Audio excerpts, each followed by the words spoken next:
Live from downtown Bakersfield, 23 ABC News Midday starts now. Good morning and thanks for watching 23 ABC News at 11. I'm Alyssa Flores.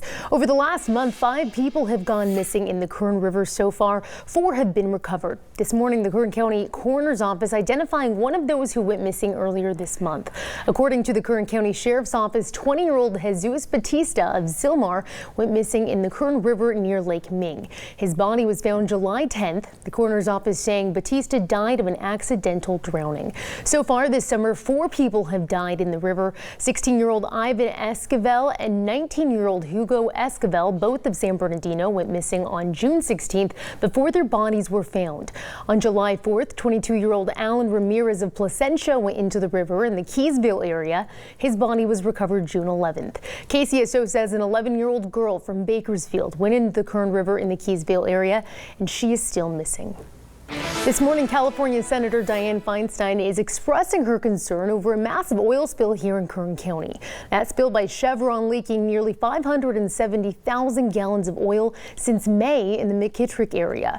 Feinstein releasing a statement this morning saying in part, quote, "I'm extremely concerned by Chevron's huge oil spill outside Bakersfield and that it remained unknown to the public for 2 months. She went on to say the company and the state need to ensure that this spill is contained and cleaned up as quickly as possible and that another spill doesn't occur," end quote. For the first time in a decade, the House has approved legislation to raise the federal minimum wage to $15 an hour. Democrats pushed the bill through Thursday with the party line vote of 231 to 199, but it has almost no chance in the Republican-controlled Senate. A hike in the $7.25 hourly wage has been a top Democratic campaign promise. It's intended to address income inequality that's driving the 2020 political debate. If passed, the legislation would, for the first time, pay tipped workers the same as others earning minimum wage. That would boost their pay to $15 an hour, too. Currently, the federal wage for tipped employees is $2.13. Republicans argue that the move would cost jobs. States are already able to raise the wage beyond the federal minimum, and many, including California, have done so.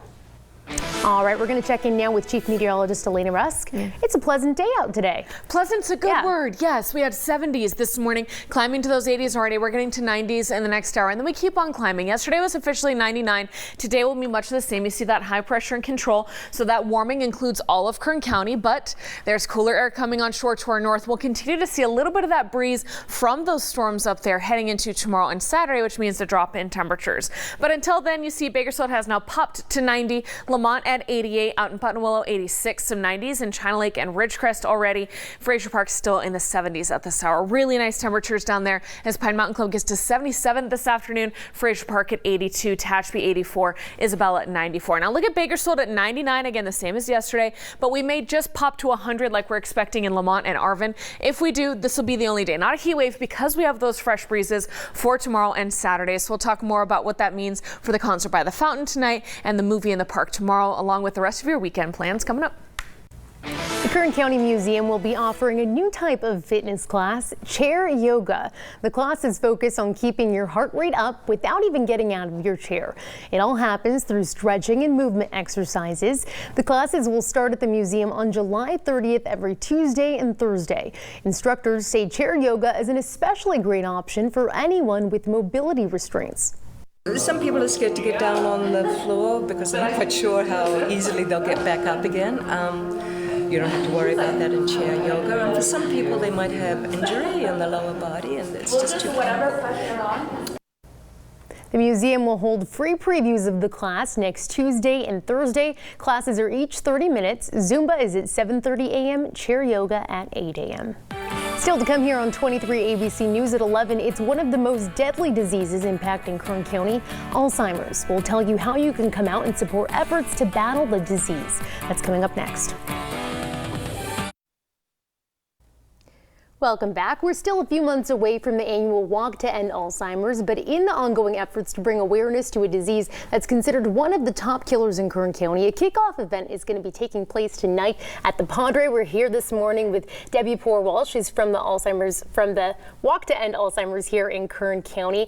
Who should be coming out tonight to this kickoff event? Oh, we're really excited about this. Anyone who has a walk team, or if they want to form a team, registered or not, we're inviting them. Right. Sponsors will be there, and anyone who is interested in supporting the Walk to End Alzheimer's in October, we encourage them to come. So tell us what that's all about, because that really involves all kinds of people.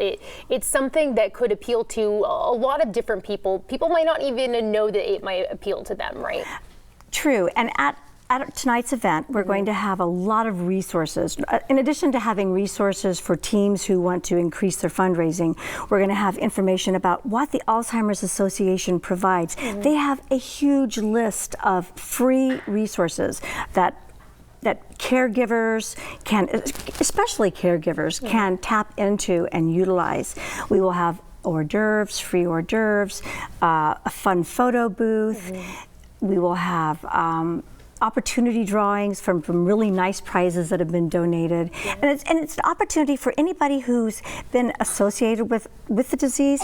You get to connect with other people and share what you have in common. And that support is so important, right? Very much. And that brings us back to the event, to the Walk to End Alzheimer's event. Tell us what people can expect from that event in October, because this is all leading up to that, right? It truly is. On October 19th, it's a Saturday. We have it's not a really long event, which is really nice because it's a busy time of month for people.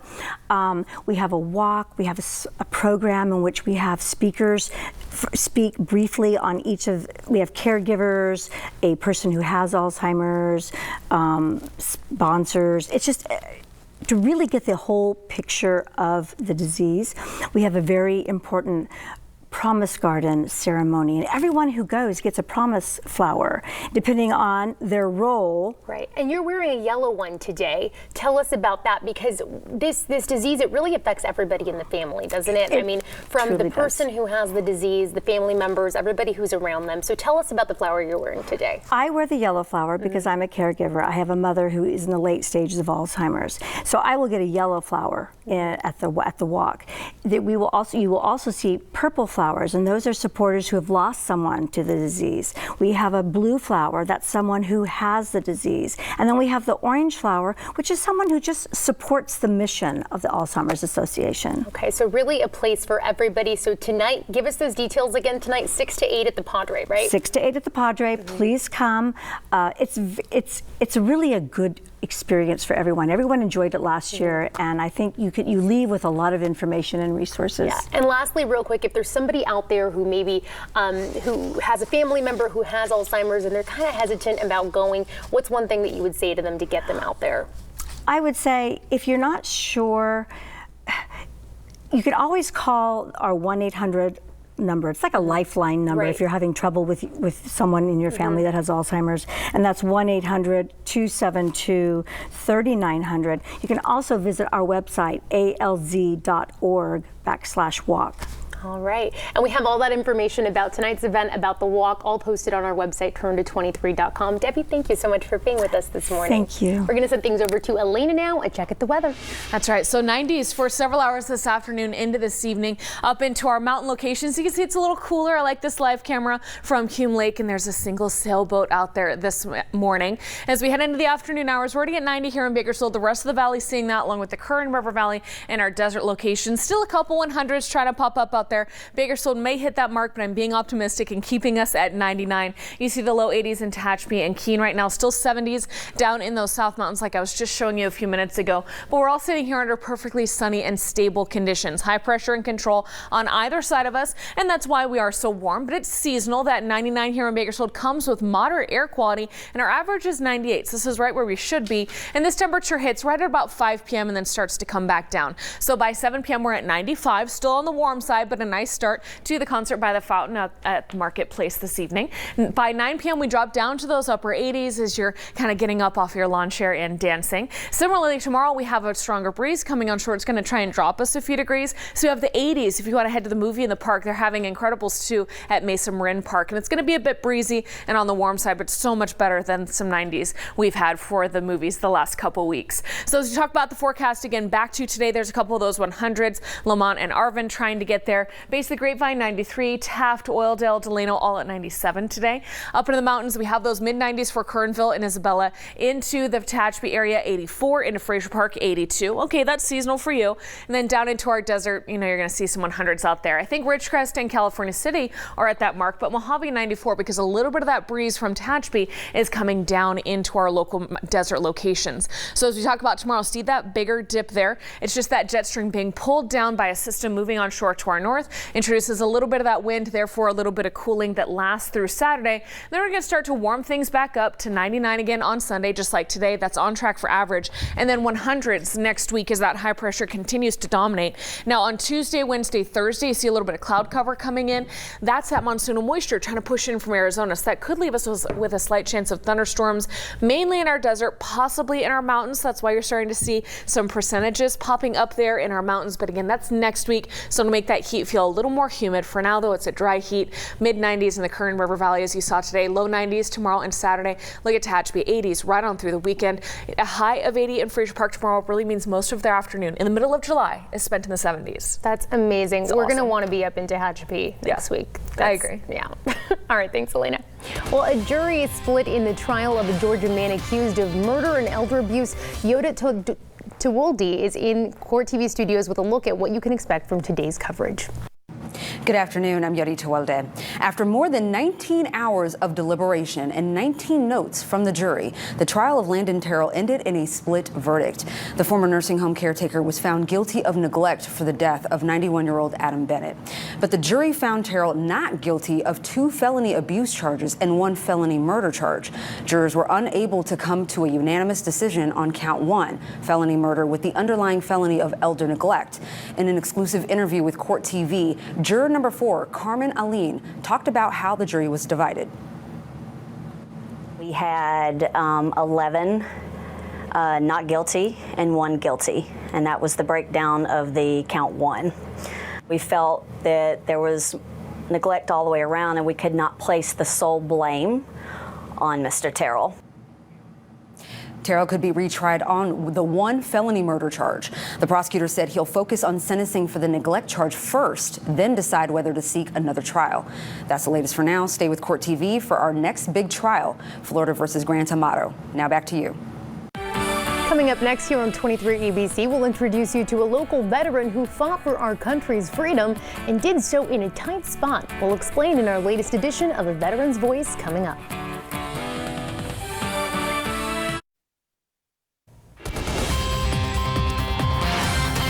This morning, our Veteran's Voice takes us back to the end of World War II. Marvin Belcher had dreams of becoming a pilot, and that desire landed him at Minterfield in Shafter. He would take to the air over Germany, but not at the controls of a plane. Instead, he had a bird's eye view of the last few months of the war in Europe.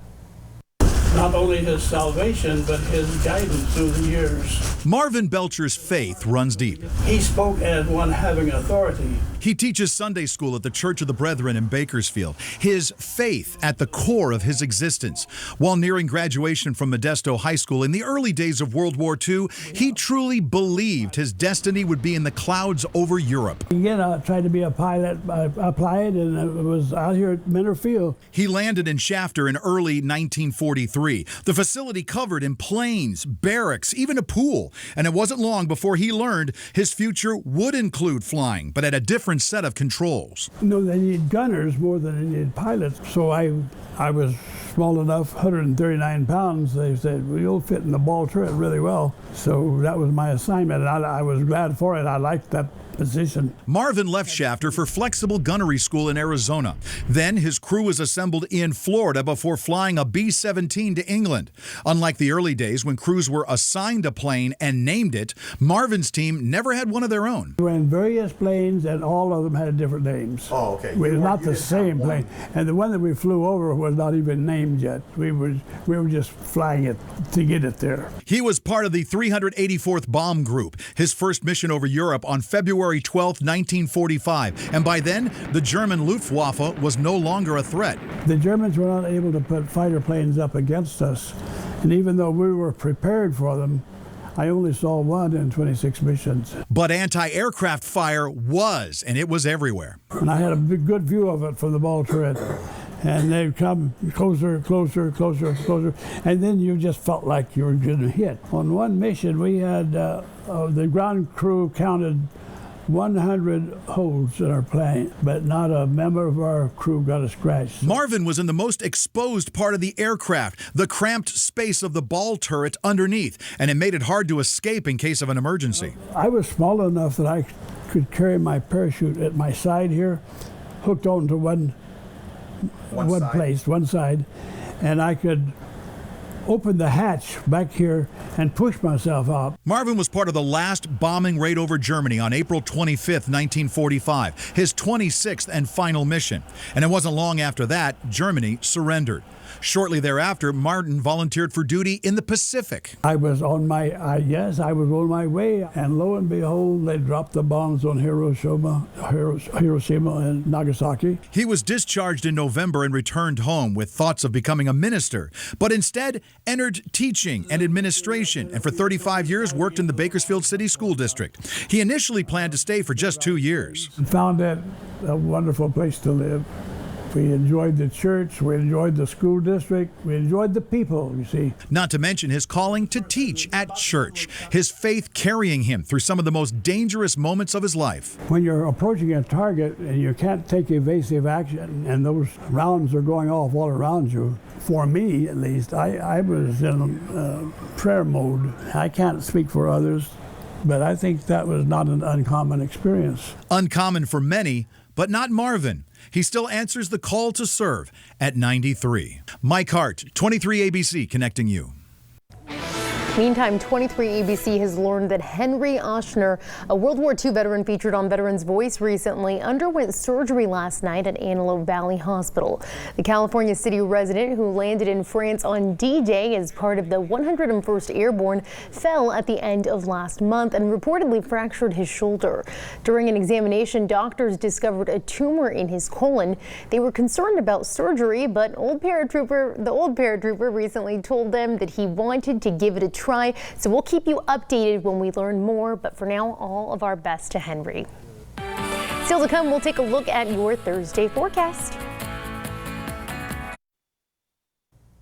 All right, one more pleasant day before a little cool down. Yeah. And then next week's hot and humid, and you're like, I don't want to look So we're at just that. soaking this in. Yeah, right? Just don't even pay attention to it.